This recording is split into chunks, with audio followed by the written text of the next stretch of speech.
Good morning mga darling. So nandito nga po tayo now sa Paris. So ngayon, pang third time ko na dito sa Paris. Kasi third time ko na rin ito pumunta ng Europe.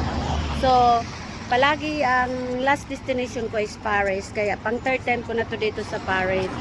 So yun mga darling. So ano tayo dito, video para makuna natin ng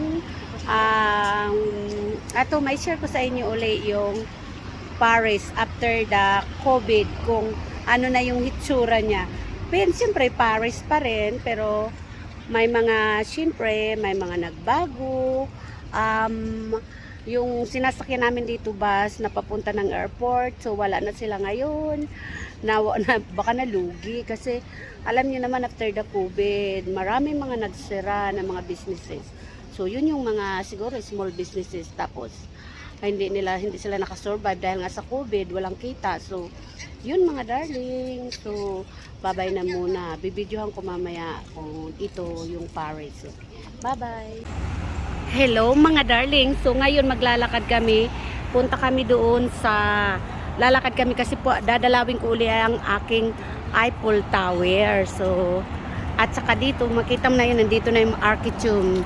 Maya-maya mga darling, pakita ko sa inyo yung Architum. Bye-bye mo. So hello mga darling, welcome back. So ito nga nandito tayo ngayon sa Paris. So pupuntahan lang, titingnan lang namin yung dati naming iniistihang hotel. Kasi nagtaka lang kami kasi last nandun pa kami sa Melbourne, nagpapabook kami para dun dito nga sa hotel na dati namin inistihan kasi maganda dun eh. So libre pa yung breakfast. Dito sa inistihan namin ngayon hotel, hindi libre yung breakfast. Ang mahal pa, pero siyempre alam niyo naman Paris is euro expensive, so expected na talaga natin na mahal ang Paris. So ngayon tatawid na tayo. Ayun yung Architum mga darling, mamaya po ano ko yan mamaya. So ito na nga mga darling, at pupunta kami dito sa dati naming tinistihan na hotel. Tingnan namin kung bakit ganito, kasi ayan na, naglakad kami ng kahit nakaride pa yung titingnan namin yung yung Sicilia, bakit wala na siya ngayon dito. Ang ganda pa naman ng hotel na yung mababait yung mga staff nila, so very helpful.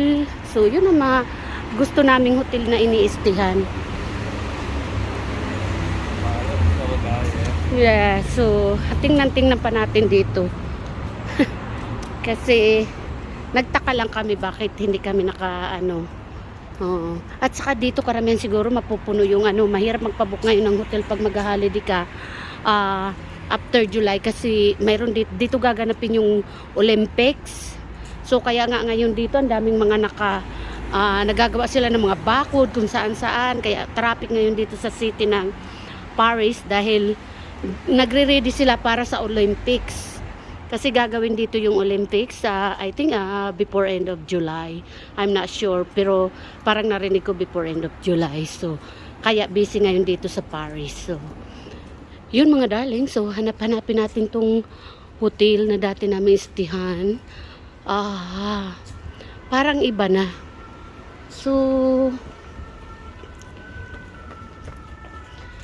dito lakad na tayo kasi dito yun eh. Ang ganda kasi may balcony din yun. Gusto mo makita yung Eiffel Tower at saka Architum, makikita mo. Ngayon yung inistihan namin baliktad. Ano ba yun? Hindi ko makita yung Architum sa terrace nila at saka Eiffel Tower.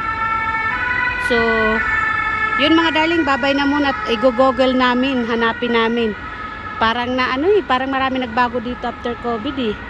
So, babay na muna mga darling. Mga darling, ito yung hotel na dati naming inistihan. Sirado na sila. So, sirado na siguro. Kasi ayan, sirado yung pinto nila.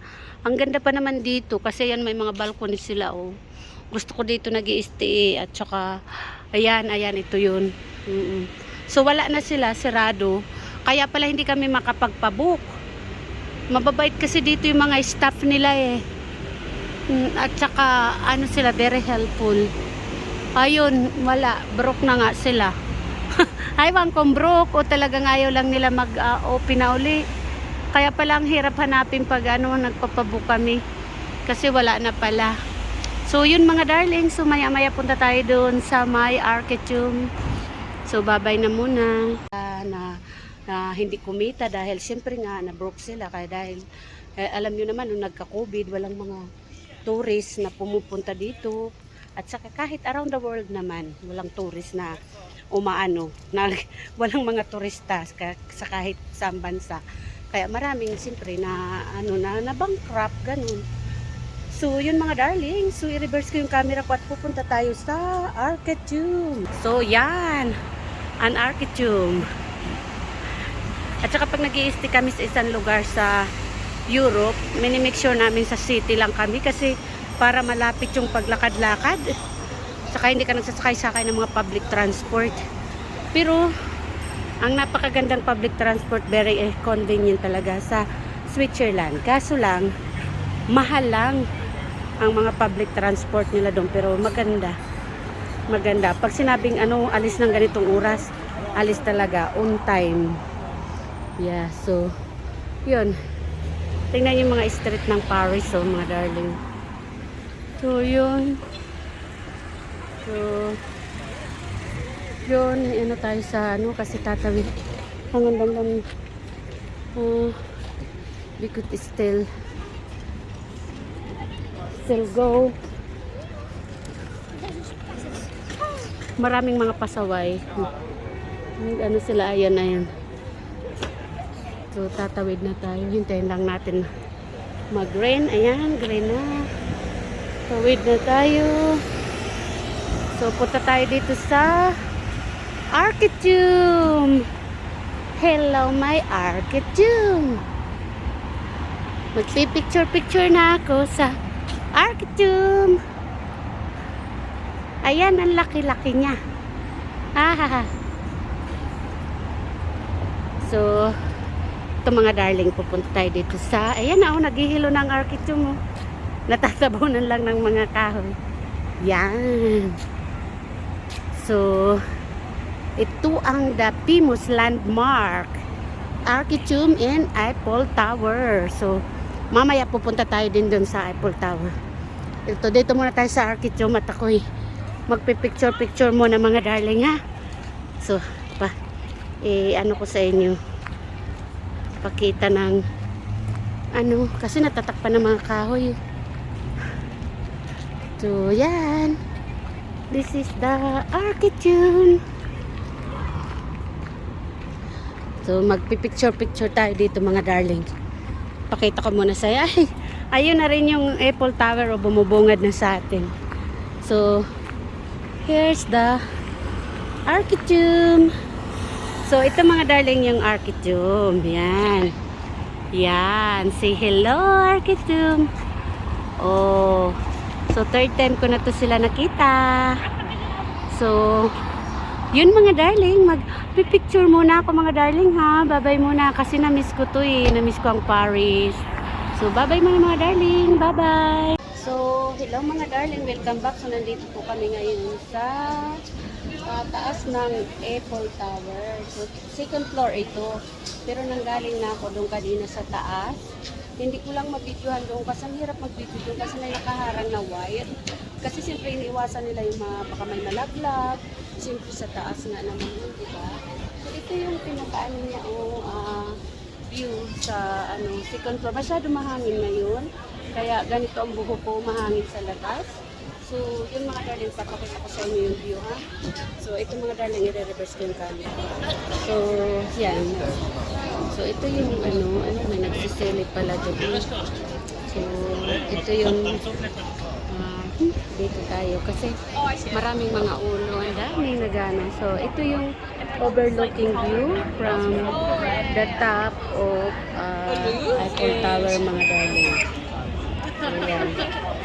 But this is from the second floor overlooking view. Yan, so yung mga darling. So that's the city of Paris. So that's the view. So, yun mga darling. Ang ganda, di ba? So, kanina hindi ako makapag-video dun sa taas kasi natatakot ako baka mahulog yung camera ko or cellphone ko. Kasi at saka mahirap mag-video dun, mapangit ang view ng video kasi may mga wire. So, hindi ka makakakuha ng magandang view. So, yun mga darling. So, i-share ko lang sa inyo ito na overlooking view. Ang view ng City of Paris. So, from the second floor of Eiffel Tower. So, yun mga darling. So, babay na muna at mag-share pa ako sa inyo mamaya pagbaba ko doon sa baba na nito na Eiffel Tower. Bye-bye mga darling. Oh, hello mga darling. So, hello mga darling. So, nandito na nga po tayo sa baba ng Eiffel Tower. So, ipakita ko na sa inyo yung Eiffel Tower kasi nakababa na kami. So, yan mga darling, tingnan nyo. Yan. Pagpasensyahan nyo na yung kulay-kulay na bilog dyan kasi para yan sa design para sa Olympics. Kasi gaganapin dito ang Olympics sa Paris this coming, I think end of this month, July. So, yun mga darling, ito yung baba. Ayaw ko ipakita sa inyo yung baba kasi ito. Dito tayo. Blinak na nila ito kaya wag tayo mag-worry. Mag-picture dito kasi nakaano na ito. Nablinak na nila yung road para maano na to para sa Olympics na. Inaayos kasi nila dito para sa Olympics. Kaya medyo very busy ngayon ng Paris to prepare para sa Olympics nila for this year. So, yun mga darling, ito yung Eiffel Tower. So, punta tayo dito ng konti at makuha natin ang mga ulo nila. So, yan may mga nakatayo dyan. So, that's the bottom. Yan ang Eiffel Tower. Yan. Marami ngayon tao. Yan. Yan, mga darling. So, na-miss ko to Eiffel Tower. Kasi, last na umakyat ako na sa taas, 2017.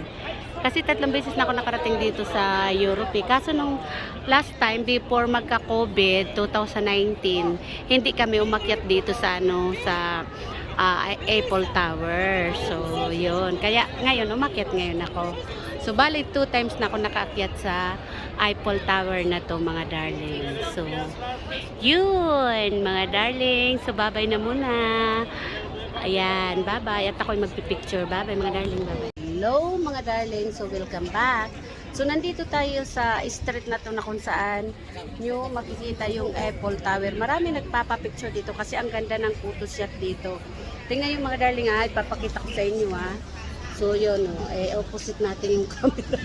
Yan. So yan mga darling. So ang dami nagpapapicture. Tingnan yung daming mga tao. Yan. So yan. Ito yung street na nakagitna yung Eiffel Tower. So, ang ganda dito magpa-photo shot. So, kaya yun mga darling at ako'y mag-photo shot na. Okay, bye-bye muna mga darling. Bye-bye.